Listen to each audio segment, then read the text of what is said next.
Hello there. I'm Scotty. You're not. And welcome back to Birth Month 2024. Let's talk about Johnny Quest.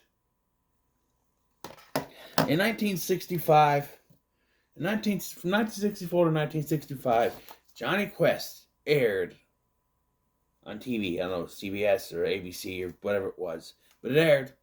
And despite it being a cult hit later, it only lasted one season. Like, this is a complete first season. It should have been a complete series because that's it right there. You got that. Yeah. This is the Hanna-Barbera Diamond Collection version. And then, of course, in 1996, my favorite iteration, the one I grew up with, The Real Adventures of Johnny Quest, would be released. However, between 1965 or between 1965 and 1996, there were some other Johnny Quest developments. In 1986, 10 years after the end of the original series, they released The New Adventures of Johnny Quest, which was only lasted one season and featured Johnny Quest teaming up with a rock man named Hard Rock. I can't make this shit up.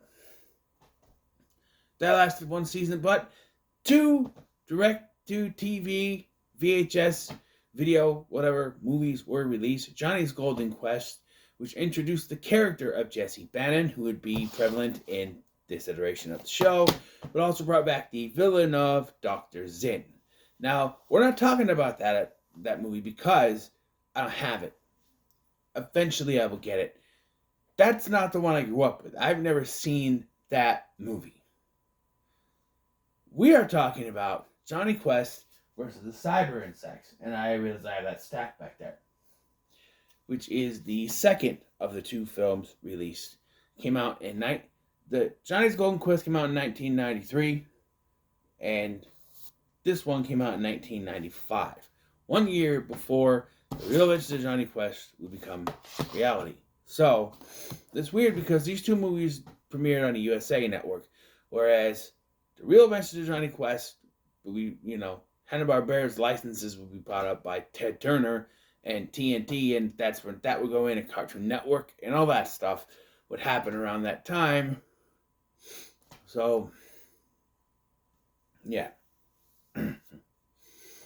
So, this movie kind of bridges the gap between the 80s series and the 1990s series, The Real Adventures of Johnny Quest. It has some of the cast of the 80s series. You got Granville Van Dusen back to do the voice of Race Bannon, and Rob Paulsen does the voice of Haji, which nowadays people would try to get him canceled, but he's fine for the voice that he's doing. Voice artists need work. Just because Hank Azaria ain't Indian doesn't mean he can't be Apu, okay? I'm just saying. And then you have Don Messick, of course, playing the role of Dr. Benton Quest in his last performance as the role. And we have Andy McPhee?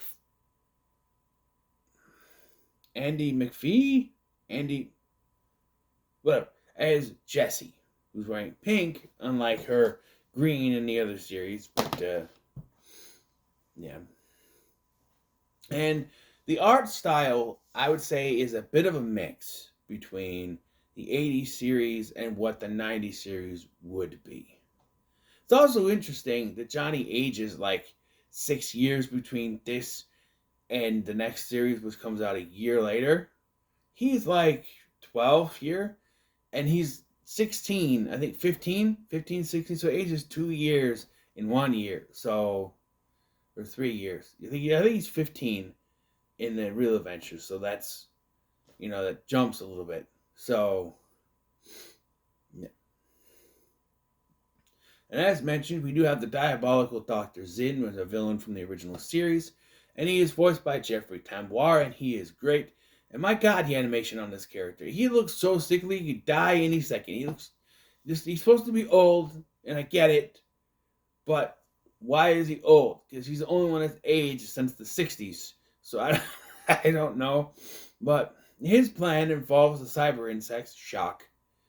And they do play a part, but not as big as a part you think. There's stuff in the climax and everything, and the animation on the insects is pretty cool. There's a lot of bugs, but his plan is to like take Dr. Quest and his female counterpart and put them together and fuse them with bug DNA for his brains.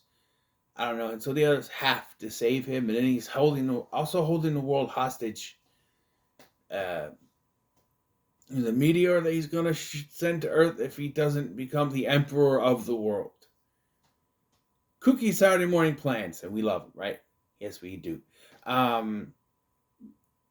But yeah, and of course, it's a typical Jonny Quest plan. You see this a lot in Jonny Quest plan. Adults are kidnapped, and the kids have to do all the work. Only this time, Race, he's not kidnapped, so he gets to help. Yay, Race, a real life former government agent gets to do more than get kidnapped in an episode, which is more he will do in this. Well, maybe in a second iteration, but the Robert Patrick version in the first season, he does some things, but yeah. I should also mention that I have never had it confirmed for me until looking up these two movies, but I've always had a theory, and it is confirmed. Jessie is the daughter of Race, of course we know that, and Jade, his sometimes love interest and I guess ex-wife, who appeared a couple times in the original series and was in Johnny's Golden Quest. So,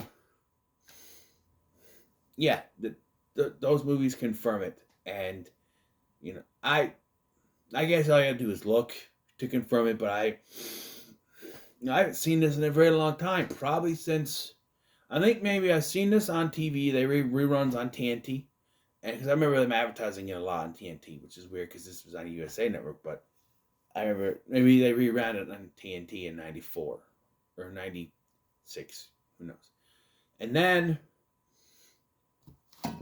I believe I rented a VHS of this that had a bonus cartoon on it or something, because the Cartoon Network had those VHS that you can rent, you can buy, you can rent, whatever. Yeah. And the music, okay? The music theme, okay, is also, much like the animation, somewhere between the original, which had a more drum-based version of bum bum bum bum bum bum bum bum, had that, a more drum, a more Aboriginal based, more, I would say, a more normal 60s based version of the song. I don't remember if the 80s version was any different. It might have even been this same version. And then you have the best version, which is this version, right? The Real Adventures Night Quest theme, which is a banger and one of the best themes of the 90s. And I will not pick any challenges because I am right. One of the best. I'd say it is the best, but it's one of the best. For sure. But this here is good. They do play the theme song quite a bit, and it does kind of get overused, but it's never annoying, at least to me. It wasn't, because it's not overdone, but like when a big action's happening, boom, boom, ba-da-da-da-bum, boom, ba-da-da-da-bum, boom, ba-da-bum, boom, ba-da-ba-da-ba-da-bum, boom. Let's not forget about Bandit now. Bandit is here too, and doing stuff. I like when Race gets knocked out, and he's like, I like this team by 3 favorite. Woof, woof. Make that 4 favorite faces. Okay, Dr. Quest is gonna have that. Also, this is deep into Haji Has magic stuff that would turn into just yoga stuff in Real Adventures. He's in Sim Salabim, which is the magic stuff that he got. I think he had it in the 60s series, but he really had it in the 80s series, and he has it in these. He doesn't, they made him more realistic in Real Adventures, which I liked. He does yoga stuff, and sometimes maybe he has vision quests, but no Sim Salabim like he's doing here. It's very weird. It's very weird. Yeah, Dr. Quest doesn't get a lot to do. He's sidelined for most of this film after he and his female counterpart, whose name I don't know, gets kidnapped. They introduce a robot named Fordak, which immediately reminded me of Hardak from Batman the Animated Series. So I was immediately suspicious that something was going to happen with this robot. Now, I didn't remember anything from this movie. Didn't realize Dr. Zinn was the villain. And as soon as they call him Fordak, I'm like, that must be Hardak. I don't know if I should trust him. And of course, he gets hacked and does help Dr. Zinn, but gets reprogrammed again, I guess. to help the Quest team. You know, so it works, and it is actually voiced by Tim Matheson, who I was shocked to learn was the original voice of Jonny Quest from the '60s series. Yeah, I thought Tim Matheson's first war role was Animal House. Maybe that was his first live action movie role, but he did the voice of Jonny Quest in the '60s series. Um, I couldn't tell you who does the voice for Jonny Quest here. I don't remember. I know Will Estes did it in uh, Golden Quest, but not here. Different one. Or Will Nipper is what it says, but then I click on it, it's Will Estes. I don't know where Nipper came from, but okay. But yeah. Overall, I think this movie is a fun time. I don't need to talk a lot about it. A lot happens, but I told you the basics, right? Watch it for yourself, man. This was stark contrast to what I watched before this, which was Scooby Doo, Reluctant Werewolf, which was all goofy. This is plain serious from beginning to end. They were on a mission. They had to save Dr. Quest. They had to save the Earth, the world. Let me tell you. And and I really enjoyed this.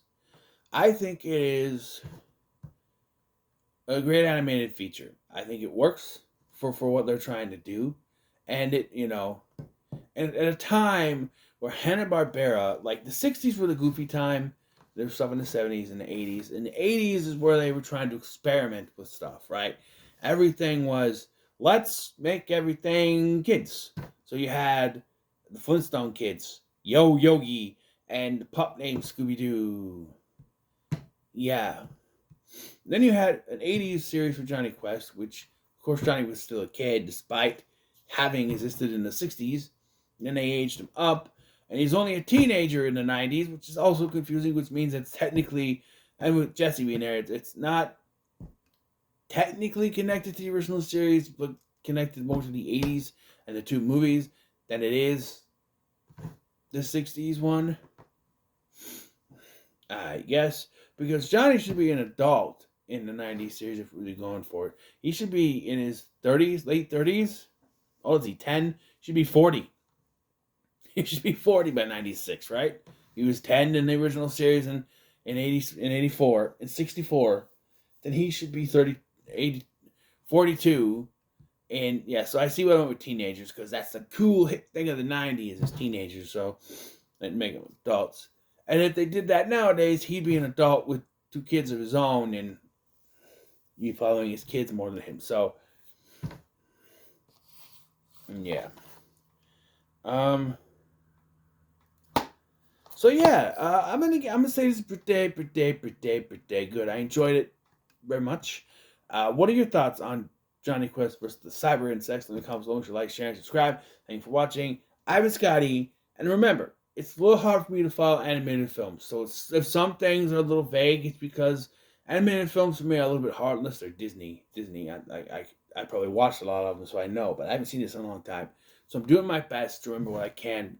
There's a lot going on in this movie. So, see you in the next one.